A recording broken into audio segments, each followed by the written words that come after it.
From a tiny hilltop village to rulers of a supercontinent, how did Rome do it? In the next hour, we will follow that improbable rise, explore its astonishing achievements, and ask how an empire so mighty could eventually fall. You've heard the slogan, "All roads lead to Rome," but here's the twist. Many of those roads were built so soldiers and merchants could leave Rome fast, supply far-off frontiers, and bring the world back home. Logistics first, legend second. This is not a dry chronology. We will move through myths and archaeology, republic and empire, wars and politics, daily life and dazzling engineering, all woven into a single sweeping narrative that speaks to our world today.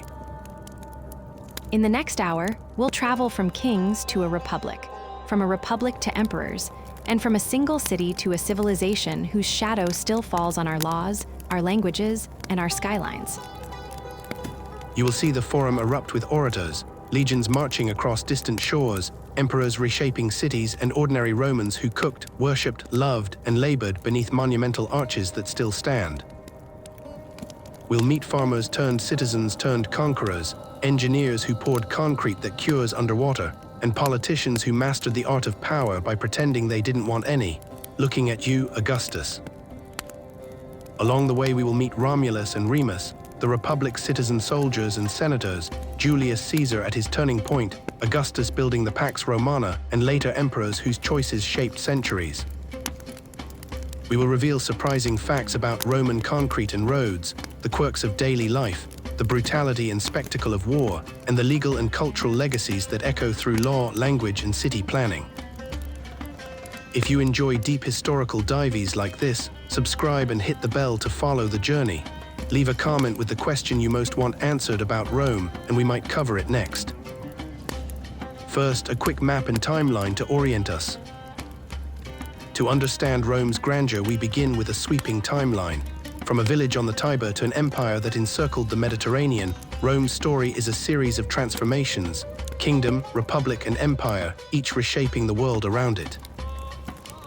The traditional founding date is 753 BCE, and the era of kings runs until 509 BCE, when Romans expelled their monarchs and experimented with a new system of shared power. In those early centuries, Etruscans, Latins, and Greek colonies left deep cultural fingerprints. The Republic, born in 509 BCE and lasting until 27 BCE, created magistracies, a senate, and civic rituals that governed expansion. Its institutions channeled ambition and rivalry into offices and traditions, even as Rome pushed beyond the Italian peninsula. In 27 BCE, Octavian assumed the title Augustus and inaugurated the principate we call the Empire. The Western Roman state survives in memory until 476 CE, while the eastern half centered on Constantinople continued, evolving for another 1,000 years. Look at the map and you see growth in waves. The Punic Wars from 264 to 146 BCE wrested Western Mediterranean control from Carthage. By the 1st century BCE, Roman armies campaigned across Gaul, the eastern Mediterranean, and into the Near East. Key turning points punctuate that map: the Punic Wars, Caesar's civil war in the mid-1st century BCE, Augustus' settlement at the century's end, Constantine's conversion and founding of Constantinople in 330 CE, and the deposition of Romulus Augustulus in 476 CE. Expansion depended on more than battlefield success. Roads, colonies, laws, and civic structures bound distant peoples to Rome. Provincial governors collected taxes, local elites gained status through Roman citizenship, and Latin spread as the practical language of trade and administration. The empire's map hides internal change and strain. Wealth flowed into Rome, slavery reshaped local economies, and municipal institutions adapted unevenly across provinces. Some regions eagerly adopted Roman ways, others retained indigenous customs while joining imperial networks. Maps also conceal time. Frontiers shifted, borders contracted and expanded, and political centers moved. By the 4th century, the empire looked very different from the Republic's Mediterranean mosaic, increasingly split administratively and reliant on new centers of power. But how did it all begin? Let's go back to the myths and early kings. Long before stone forums and marble triumphal arches, Rome began as a story people told to explain who they were and where they came from. The most famous of those stories is the tale of Romulus and Remus, twin brothers, said to have been suckled by a she-wolf on the banks of the Tiber. According to the tradition preserved by later historians, Romulus founded the city after a bitter quarrel with his brother, setting the date of Rome's birth at 753 BCE. That image of the wolf and the twins became a symbol for generations, a powerful origin myth that tied the city to bravery, struggle, and divine favor. But myths sit beside archaeology, and the ground of Rome tells a more complex, quieter story of settlement and growth. On the Palatine and neighboring hills, archaeologists unearthed huts, pottery and hearths dating to the mid-8th century BCE, evidence of small Latin communities coming together. These early hilltop villages gradually knit into a single urban center, linked by roads, markets, and the rituals that made a people feel like a city. Alongside Latins, the influence of neighbors shaped Rome's early character, especially the Etruscans to the north and the Greek cities across the sea. The Etruscans contributed artisans, religious practice, and techniques of urban planning and engineering that would leave a lasting imprint on Roman life. They taught Romans about temple architecture, ceremonial regalia, and perhaps the use of arch-like structures that would later evolve in Roman hands. Roman tradition preserved a list of 7 early kings, mixing legendary founders and historical rulers into a sequence that explained institutions and customs. Romulus, the warrior founder, Numa Pompilius, the law-giving priest, and later kings who expanded and fortified the city appear in these lists. Among the last rulers came figures with clear Etruscan ties, culminating in Tarquin the Proud, whose arrogance the stories blame for his fall. Historians like Livy used these foundation stories as moral examples, shaping recollection of the kings to teach later Romans about virtue and vice. Beneath those moral tales, the archaeological record shows steady urban growth, artisans working bronze and iron, and increasing trade with neighboring regions. Trade and interaction brought Greeks and Etruscans into Rome's orbit, bringing not only goods but also ideas, writing, religious rites, and political models. One of the most important innovations attributed to this era was urban infrastructure, drainage, early street plans, and the beginnings of monumental religious sites. These tangible changes suggest a city moving beyond a cluster of farmsteads toward a place with public life and collective institutions. At the same time, social organization crystallized around prominent families and emerging elites who controlled land, ritual, and war command. The mix of myth and material culture created a civic identity. Romans were people who traced their rights and responsibilities to both divine origins and local custom. As the years passed, tensions grew between elite households and the broader population, and questions of power and legitimacy sharpened. The traditional narrative records a final crisis in the late 6th century BCE, when the last king's behavior provoked outrage among Rome's aristocrats. According to the stories handed down, an aristocratic uprising expelled the monarch and refused to accept hereditary rule any longer. In the place of kings, Rome experimented with new institutions designed to prevent concentration of power and to distribute authority more broadly. This was no sudden invention, but an evolving response to political reality, blending old rights and new offices to secure social order. Archaeology and later historians together show that Rome's shift from kingdom to collective governance was gradual, contested, and often violent. The founding myths remained useful, though, because they offered Romans a shared story to bind citizens to the idea of the city itself. If Livy and other writers sometimes colored facts with legend, their accounts also preserved memories of institutions and customs from those early centuries. Which founding myth do you find most fascinating, the drama of Romulus and Remus, or the quieter truth in the dirt and pottery? With kings gone, Rome had to invent a new way to rule, the Republic. Rome's rise from a regional power in Italy to the master of the Mediterranean was neither inevitable nor swift, but it followed a relentless logic: secure your neighborhood, then your sea lanes, then the world beyond them. In the early centuries, Rome fought for control of the Italian peninsula, contending with neighbors like the Latin League and the fierce Samnites, learning the hard lessons of coalition warfare and logistics. Those Italian campaigns sharpened Roman organization, turning citizen militias into disciplined formations and creating the infrastructure of roads and forts that would carry power outward. The true turning point came with the Punic confrontations, a trilogy of wars fought between Rome and Carthage for dominance of the Western Mediterranean from 264 to 146 BCE. The First Punic War was a naval grind fought over Sicily, and it forced Romans to become seafarers, inventing crude but effective solutions to defeat an established maritime rival. Rome's early naval victories relied on improvisation, most famously the boarding device that allowed legionaries to fight at sea like they fought on land. The Second Punic War brought a name that still echoes: Hannibal, the Carthaginian general who marched elephants across the Alps and stunned Rome with victories at Trebia, Trasimene, and Cannae. Cannae in 216 BCE was a tactical masterpiece of envelopment that left Rome staggering, yet its political and social resilience meant defeat did not equal surrender. Polybius, the Greek historian, later argued that Roman strength came from discipline, organization, and a political system that could absorb and learn from losses. Rome learned the hard way that defeating Hannibal required striking at Carthage itself, and a new generation of commanders took the war to Africa.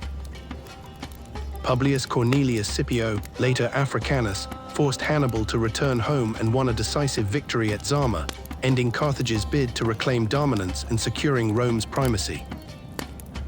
The Third Punic War 30 years later culminated in the siege and destruction of Carthage in 146 BCE, a final act that removed Rome's chief rival and reshaped the Mediterranean map.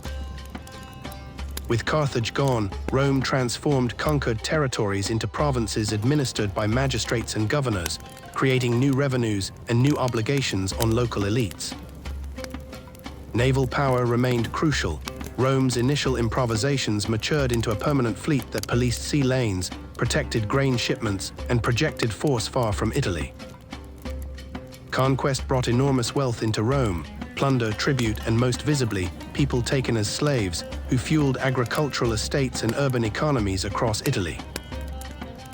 The influx of captives enriched elites and expanded latifundia, large estates worked by slave labor, which in turn displaced smallholders and altered the social fabric of the Republic. Rome did not simply exploit its provinces, it also integrated them through citizenship pathways, colonies, and the spread of Roman law and institutions, a process historians call Romanization. Local elites often adopted Roman dress, language, and administrative practices, finding advantage in cooperation rather than outright cultural erasure. The economic consequences were profound. New markets, standardized coinage, and long-distance trade in grain, olive oil, and wine transformed a city-state into a commercial hub. Military success also reshaped the army itself, which increasingly relied on extended campaigns and the need to supply, pay, and settle veterans far from Rome. Those veterans returned with wealth, or sometimes settled on conquered land, helping to spread Roman customs while also creating new political constituencies at home. Would you rather be a Roman legionary on campaign with the promise of loot and land, or a Carthaginian sailor braving the Mediterranean waves? Vote below and tell us why. Beyond military and economic change, expansion altered Roman politics. The spoils of victory empowered ambitious men whose careers could outgrow traditional republican checks. Generals who commanded armies in the field could build personal followings, and the new provincial revenues gave them independence from the city's old patronage networks. Yet conquest also brought challenges. Governing diverse peoples across vast distances required bureaucratic invention and constant negotiation with local customs and power structures. Roman governors had to extract resources, maintain order, and defend frontiers while walking a thin line between profit and corruption, a tension the Republic never fully resolved. Roman law and municipal institutions were adapted for provinces, creating a patchwork of status and rights that could vary dramatically from place to place. At the same time, contact with Hellenistic cultures in the East enriched Roman intellectual and artistic life, importing philosophy, literature, and refined urban practices. Greek tutors, artists, and architects arrived in Rome, and Roman elites began to emulate the cultural markers of the Eastern Mediterranean. The result was a hybrid civilization, Roman political practicality fused with Greek cultural finesse, producing literature, architecture, and public life on a larger stage. Military engineering advanced in step with expansion. Roads, bridges, and fortified camps moved armies quickly and enabled administrative control across the growing empire. Supply lines became arteries of empire, and Rome's commitment to infrastructure paid dividends in both war and commerce. The distribution of Roman colonies across the Mediterranean planted loyal communities that served as military outposts and conduits of Roman culture. While many regions welcomed Roman order and the stability it brought, others resisted, leading to occasional revolts that tested imperial resolve and adaptability. The slave economy that accompanied conquest had painful human costs, disrupting societies and producing social tensions that would echo for generations. Slavery fueled agricultural production and urban luxury alike, and the presence of large unfree populations posed moral and practical dilemmas for Roman society. Yet Rome also offered incentives. Citizenship, legal protections, and social mobility were real prospects for many freedmen and provincial elites. Over decades, the empire's infrastructure, legal frameworks, and shared economic networks knitted together a diversity of peoples into an increasingly interdependent system. The Mediterranean, once a sea of quarrelsome coasts, became the Roman Mare Nostrum, a sea under Rome's influence where trade and movement accelerated. This dominance made Rome wealthy and powerful, but it also created a scale of empire that demanded constant military commitment and political adaptation. The transformation from regional hegemon to Mediterranean superpower reshaped identities, economies, and power balances across 3 continents in less than 2 centuries. In that expansion, Rome perfected a set of tools, roads, law, armed projection, and cultural accommodation that would sustain its rule and influence for centuries. The conquest of the Mediterranean was not only a story of battles and treaties, but a long experiment in governance, integration, and the costs of empire. As Rome's borders pushed outward, the Republic's institutions strained under the weight of new wealth and the ambitions of men who commanded armies and loyalty in the provinces. The wars of expansion left a complicated legacy, unmatched power and prosperity, deep social change, and the seeds of political crisis that would later reshape Rome forever. By the time of the final civil wars, one man stood at the center of Rome's fate, Gaius Octavius, a cautious strategist who would become Augustus. Octavian's rise was not simple heroism. It was patient calculation, alliance, and ruthless politics that resolved a century of internecine violence. That victory left Octavian as Rome's uncontested leader, but he was careful to disguise power as restoration. In 27 BCE, the Senate granted him the honorific Augustus, and a new political order quietly took shape. After Julius Caesar's assassination, Octavian formed an uneasy alliance with Mark Antony and Marcus Crassus, the partnership history remembers as the First Triumvirate. Augustus called his system the Principate, a form of rule that kept republican forms while concentrating real authority in one man, a balance between tradition and centralized control. Crassus fell in the east, Antony drifted toward Egypt, and Octavian seized the moment, turning Roman exhaustion into an opportunity for decisive leadership.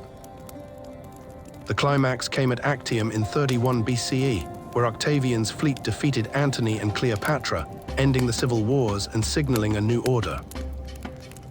He retained the trappings of the Republic, senatorial assemblies, magistracies, and public rituals, while holding permanent military imperium and tribunician powers that gave him oversight of the state. With his rivals removed, Octavian returned to Rome not as an unambiguous tyrant, but as a reconciler promising stability and restoration of traditional values.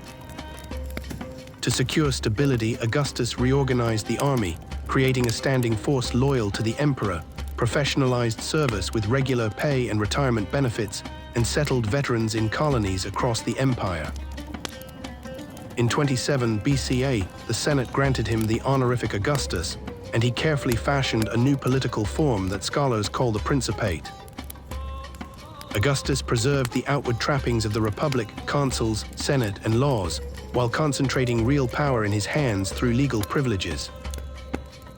He held proconsular imperium over the armies and tribunician power that gave him authority within the city, a dual foundation for imperial control. He reformed taxation and the census, improved grain distribution in Rome, and created permanent financial structures to fund the state, all measures that reduced old fiscal crises and restored predictability. This was a political balancing act, appeared to restore the Republic while creating an efficient, centralized leadership capable of governing an enormous territory.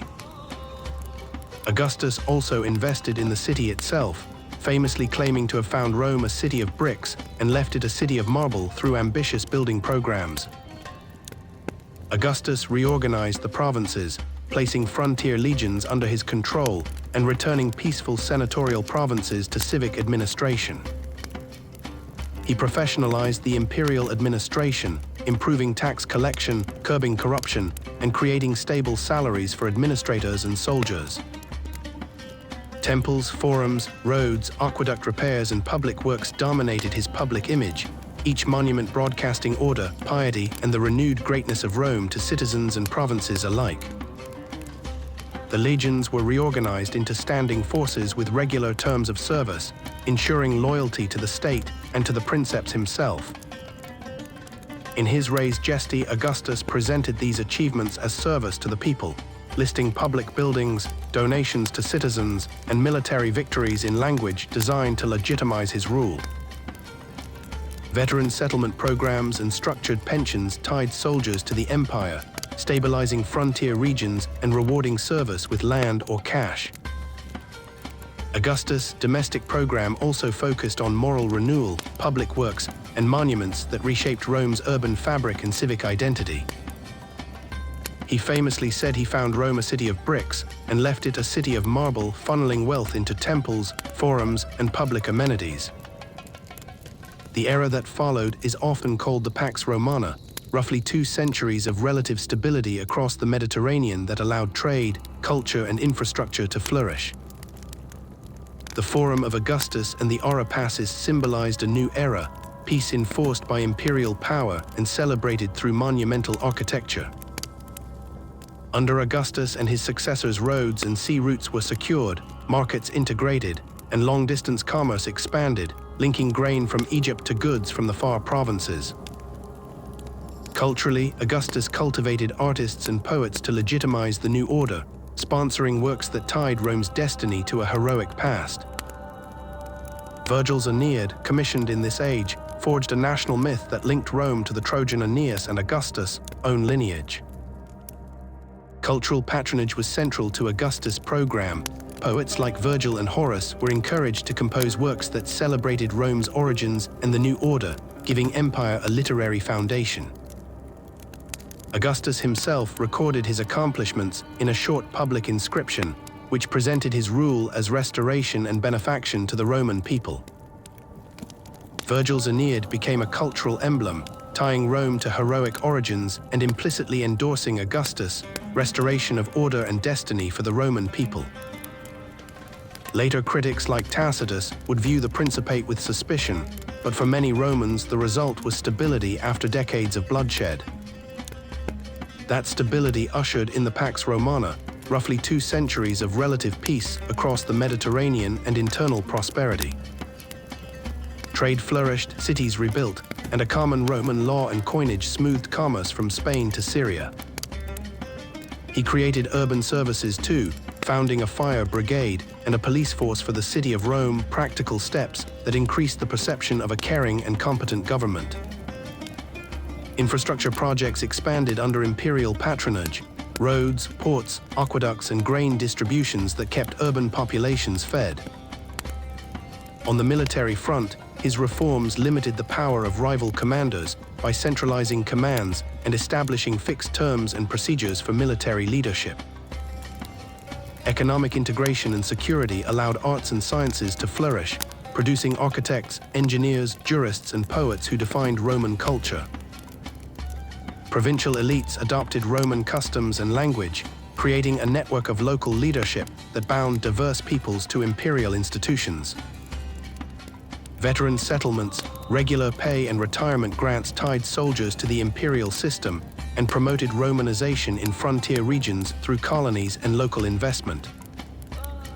Yet Augustus' system depended on personalities and institutions that required careful management and an ever-present imperial image.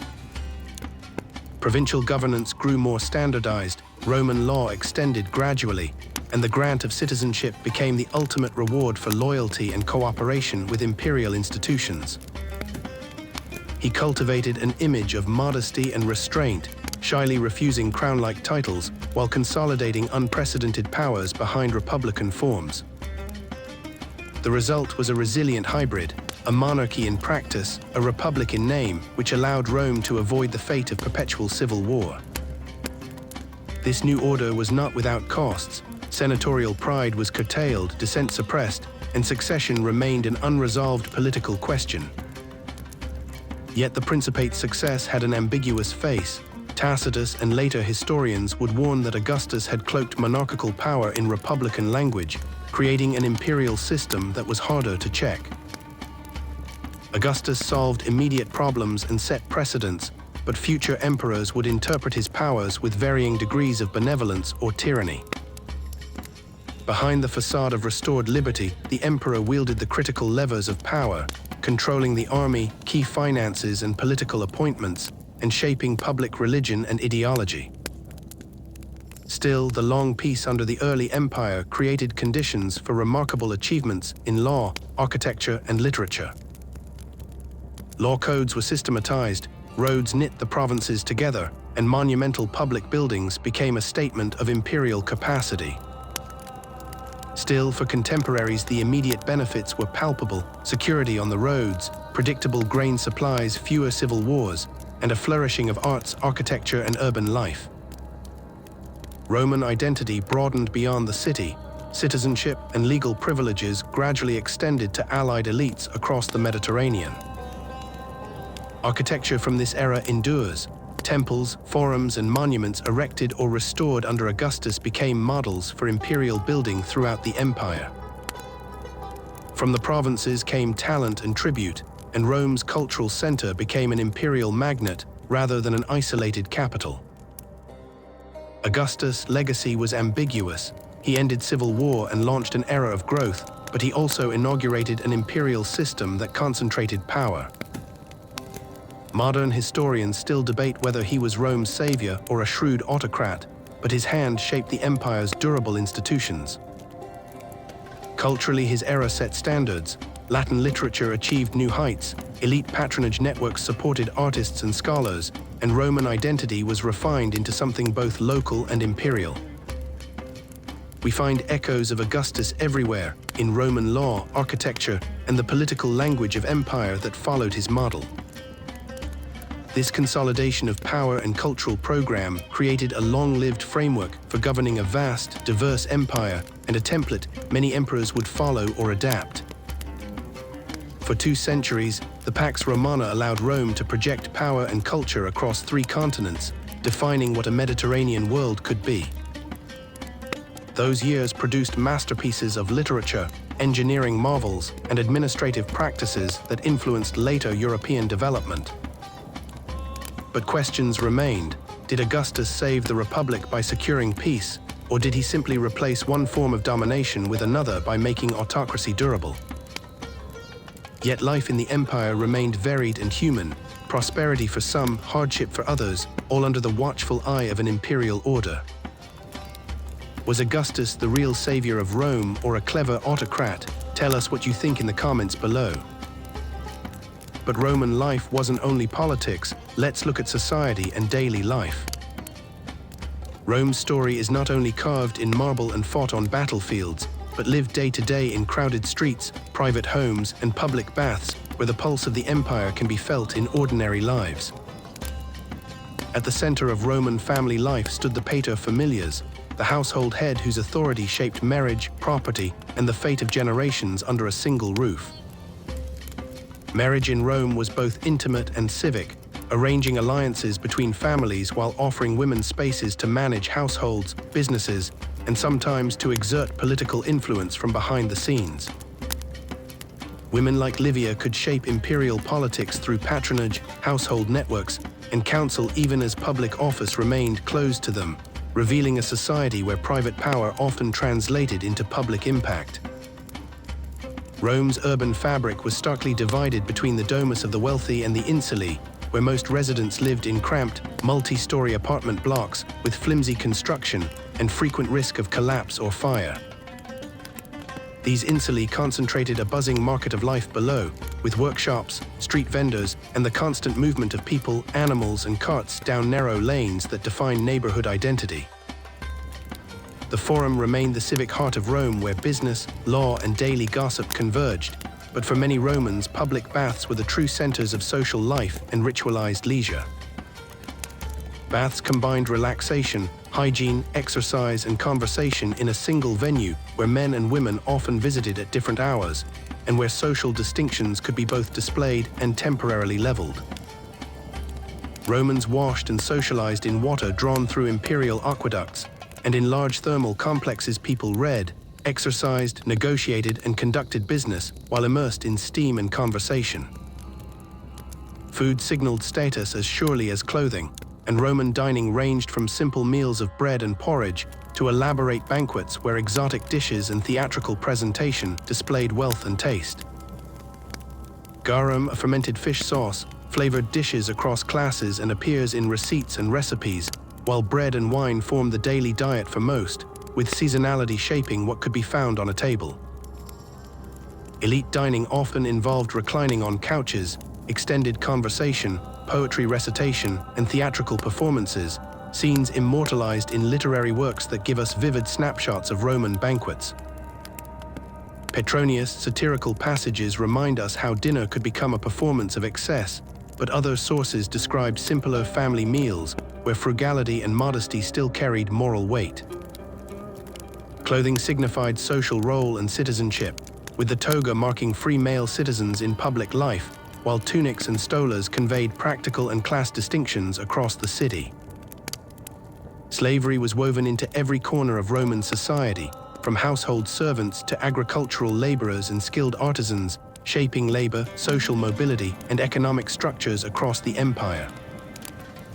Slaves could be bought, sold, punished, and sometimes manumitted, and the paths from slavery to freedom and citizenship created complex personal stories that complicate any simple moral picture. Manumission offered freed individuals a chance to build businesses, raise families, and sometimes become influential community members, demonstrating how Roman society absorbed and transformed human lives. Entertainment served political as well as social purposes.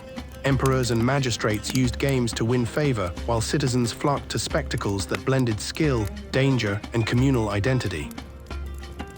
The gladiatorial arena was a theater of life and death where combatants could become celebrities, and victory or charisma might win adoration, money, or even freedom for exceptional fighters. Chariot racing at the Circus Maximus drew enormous crowds and fierce loyalties, with competing factions turning races into events that could sway public mood and political fortunes. For many Romans, these spectacles were the highlight of the civic calendar, a chance to witness drama, violence, and pageantry while participating in a shared urban ritual that bound city dwellers together. Juvenal satires sketch a Rome of noise, vice, and cramped apartments, a portrait that reminds us the city could be exhilarating and exhausting at once. Everyday survival required adaptation, from finding work in crowded markets to navigating patronage relationships that linked clients to powerful patrons capable of opening doors and settling disputes. Patron-client networks shaped urban life as surely as laws, producing social obligations and expectations that sustained political careers and economic exchange in equal measure. Religion and ritual punctuated daily routines, with household shrines, neighborhood cults, and public festivals providing rhythm to the year and opportunities for communal affirmation. Private devotion sat alongside imperial cults and mystery religions, offering Romans multiple spiritual pathways and a public life in which religious observance reinforced social order. Health, hygiene, and medicine were active concerns. Physicians traveled cities, surgeons performed operations with surprisingly sophisticated instruments, and public health was tied to the city's engineering achievements. Yet disease and overcrowding remained constant threats in dense urban environments, and Romans developed both civic responses and household remedies to cope with recurrent health challenges. Amid these pressures, ordinary people found pleasure and meaning in theaters, baths, markets, and family celebrations, showing that daily life in Rome was rich, messy, and intensely human. Would you visit the baths or the amphitheater if you could step into ancient Rome for a day? Tell us why in the comments below. Personal stories thread through broader structures, from a freedman's shop on a bustling street to a matron managing household affairs, reminding us that empire was lived in small human acts. Letters and literary sketches from figures like Pliny give us glimpses of domestic concerns, friendships, and the rituals that organized Roman social life across classes and regions. Now let's look at what made Roman cities last, the engineering, architecture, law, and culture that left durable marks on the world. Rome built not just an empire of armies and laws, but an infrastructure so practical and durable that its mark remains on our cities and skylines today. Long, straight roads stitched distant provinces to the capital, enabling armies, officials, and trade to move with unprecedented speed and reliability. Aqueducts carried fresh water across valleys and hills, feeding public baths, fountains, and households, and reshaping urban life with a steady flow. Roman builders perfected concrete made with volcanic ash, a material that allowed new architectural possibilities and extraordinary longevity in their monuments. From arches to vaults and domes, Roman engineering turned geometry into grand public spaces that both impressed and served the population. The Pantheon stands as a daring example, its unreinforced concrete dome spanning an open oculus and inviting light into a sacred civic interior. The Pantheon's dome is the largest unreinforced concrete dome still standing, a testament to Roman technique and material knowledge preserved across centuries.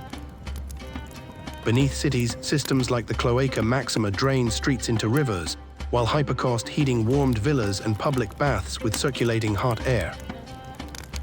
Roads, aqueducts, and public works were not mere showmanship.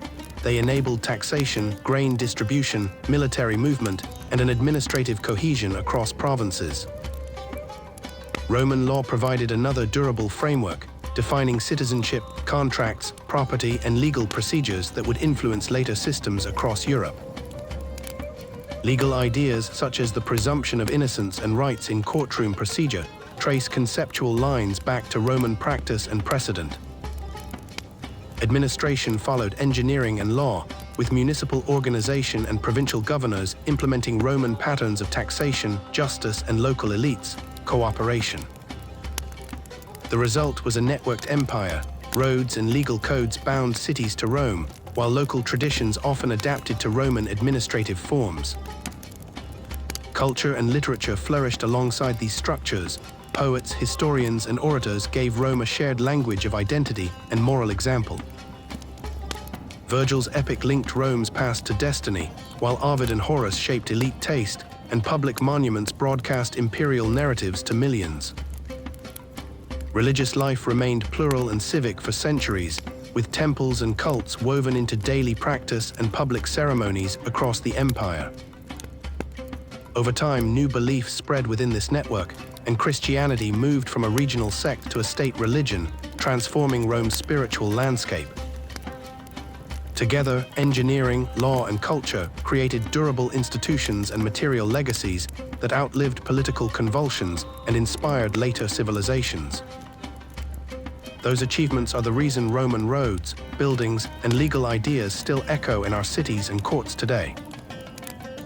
By the 3rd century, the great engine of Rome showed signs of strain, not from a single catastrophe, but from a tangle of economic pressure, political instability, and relentless external threats. Long supply lines and mounting military costs drained the treasury, while internal divisions and corrupt administrations weakened Rome's ability to respond effectively. Barbarian migrations and invasions increased pressure on the frontiers, and military recruitment changed as armies became more regional and more loyal to commanders than to the state. Economically, over-reliance on slave labor disrupted trade, and heavy taxation for defense eroded prosperity in Italy and the provinces. Politically, rapid turnovers of emperors, usurpations, and civil wars made stable governance difficult and encouraged short-term solutions over long-term reforms. Emperors like Diocletian responded with sweeping changes, creating the Tetrarchy to share power and reorganizing the empire's administration and taxation systems. Diocletian's reforms temporarily stabilized the state, but also highlighted the empire's sheer size and the difficulty of central control across vast territories. Constantine pushed the transformation further, embracing Christianity, strengthening imperial authority, and founding a new eastern capital at Constantinople in 330 CE. The shift of power toward the east created a durable eastern polity that would survive centuries after the Western imperial institutions unraveled.